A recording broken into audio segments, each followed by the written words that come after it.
Y'all. Hey, Coach. All right, let's go over the injury report first. We got Justin Simmons. He has a quad. He will not participate today. Quinn with his hamstring will not participate. Randy, shoulder knee, will not participate. KJ will not participate. Josie with his calf will not participate. K1 will be limited with his wrist, and Billy Turner will be full with his knee. And all this for today is kind of projected as a full go practice. We'll be in a jog-through mentality with spiders on. Coach, you said you wouldn't be able to figure out what the kinks were until after the first game. First game's come and gone. What are the most significant kinks that you think you have to work out? Oh, I think we just have to execute better and finish. I think we've moved on from that. We corrected it, and now we're on to Houston and excited for this opportunity. Later, second half, I believe. Yeah, I think he's going to miss some time. We just are still evaluating everything and getting a feel for what's going to happen there. We're still talking about that. We'll get to you when we kind of make that decision. We're still evaluating everything, but we're assuming he's probably going to miss some time. You have a conversation with him because this is a guy that hadn't missed a game in like 4 or 5 years. Yeah. No, he's a competitor. I mean, he's one of those guys. I mean, he played the whole game with it. I mean, I got so much respect for him just as a person and as a player. With Randy's injury, is that just precautionary for him not being out there today? Yes, sir. Yeah, it's precautionary. I think he got a really good load. I thought he did some really good things. He came out really well, and we just want to be sure we're smart with him. Will Quinn Meinerz go on the injured reserve? Have you evaluated that yet? We're still evaluating that now. I mean, I don't think he will, but he's going to miss some time. Hey, how did you evaluate the performance of the offensive line in Week 1, and also what was it about Cam Fleming's kind of growth throughout camp that made him kind of the guy for that? Yeah, when he got here, we kind of threw him into the mix. He got here later than the other guys, and I thought he was really consistent. I thought he did a really good job at right tackle. As a whole, I think it went pretty well. I mean, we ran the ball well. We protected pretty well. I think, obviously, the noise for a first game, everybody together, I think, contributed to some of those false starts and some of the delayed games and things like that with those guys. But besides that, all in all, as a group, I thought they did a pretty good job. Yeah, that was awesome to see. I mean, when he turned it on, I think it was the 2 sacks, almost back to back. I think the last, I think it was like 4 plays, and he had 2. I thought he had some great moves there. I thought he did a really good job chasing after the ball, doing just playing with his hair on fire. And I think that's what we want to see from him as a leader of this team. When you move forward, do you want to try to achieve more balance, run, pass? I think it was 19-40 or something along those lines. Was the goal to win by passing? I think we go into it. Obviously, we always want to run the football. I mean, we want to be sure that we're always getting a good run game going. I think we did some really, really nice things, and I think some of the passes were there. So I think that we just have to be sure we're doing what's right for that team at that moment. If it's running the ball, we're going to do that. If it's passing the ball, I mean, both were very efficient, so we were in a really good place there. How would you kind of summarize the mood of the team and how they've responded? Great. We're moving on. I think we got all the corrections done. Let's rock and roll. Russ had one of those plays where he didn't scramble this up.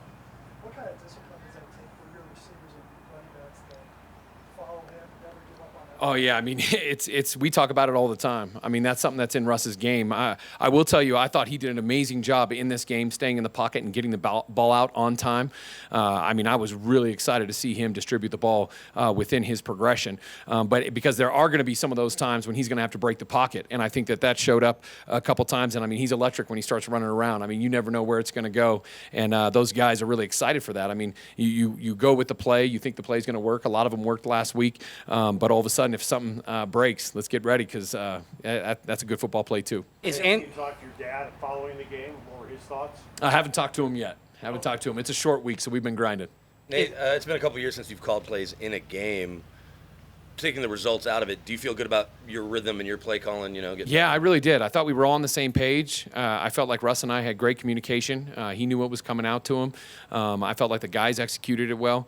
I just, obviously you just want to keep getting better. I think as any coach in this league, you're always trying to learn every single day. Nate, on Justin's injury, do you know if it was a specific play, or was it something that kind of announced itself after the game was over? And I think it was a specific play, and then he's a tough guy, so he stayed in there and rolled with it and finished the game. They only had one target. Was that just a case of maybe he wasn't it open, maybe the ball. Yeah, there was one that we had a great opportunity to get it to him, and it was one of the times that Russ was pressured out of the pocket. But no, I think we target everybody. We're trying to distribute the ball to everyone. We don't want just to feature one guy. We want to make sure that everybody touches the ball because that makes you more efficient on offense. But I think it just kind of happened that way a couple times. Is Andrew Beck playing his way maybe into a more prominent role, given how he did Monday night? He's done that all through training camp, all through phase 1, phase 2. I mean, he's a guy that when we evaluated when we came in here, we thought that he was definitely going to be able to contribute to this football team with that personnel package. And I think that as he continually grows, now watching him be able to, catch the ball and do things with it in his hands and split him out, bring him in, I mean, it gives you a lot of options when he's out on the field. Is Levy still a Tampa 2 guy? Or? Yes, sir. Yeah, he's. It's awesome to see. It's back to when I first got in the league. Just with the 4 down front. Those linebackers. I mean, they play fast and furious. I mean, it's unbelievable. I mean, just the whole team is very much a penetration team, and they cause a lot of disturbance. I mean, it's simple, but I mean, they execute it almost to perfection. What kind of learning experience?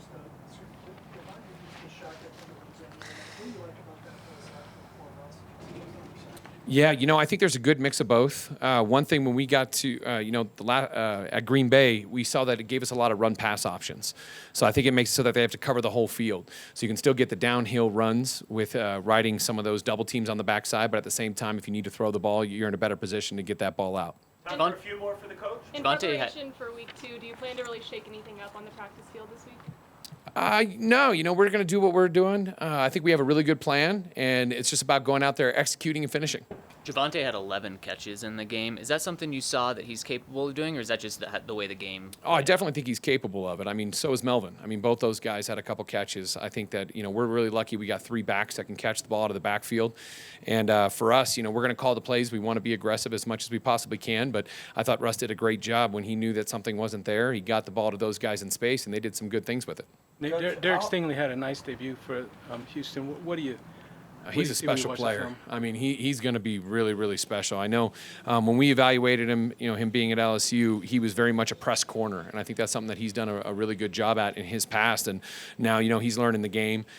He's playing some more zone coverage, reading that, and I mean, you could just tell. I mean, both those young guys that they have in the secondary, number 5 from Baylor and him also, I think they're going to be good players. I mean, it's not too big for them. They're very comfortable. The speed's not too fast, so it's going to be a great challenge going against both those young guys. One thing coming out of Seattle this week, they said defensively they wanted to try to force Russ to throw to his left. Is there any concern maybe how other teams may try to play that? Or, you've been around him. What have you seen from that? Not at all. I feel like he's been able to distribute the ball all over the field. How about Last one, Montreal? Mike Cliss, please. Montreal had maybe a welcome to the NFL moment or two. Yeah, we got to be better on special teams. I think that's something that, just from the landmarks, their drops, their aggressiveness, their physicality, and we talked about that. I just think that the special teams needs to be better in general to be able to give him a lane. He definitely got popped a couple times, and I think that it starts with the other 10 guys on the field to be able to clear some lanes for him. All right, y'all. Thanks, Coach.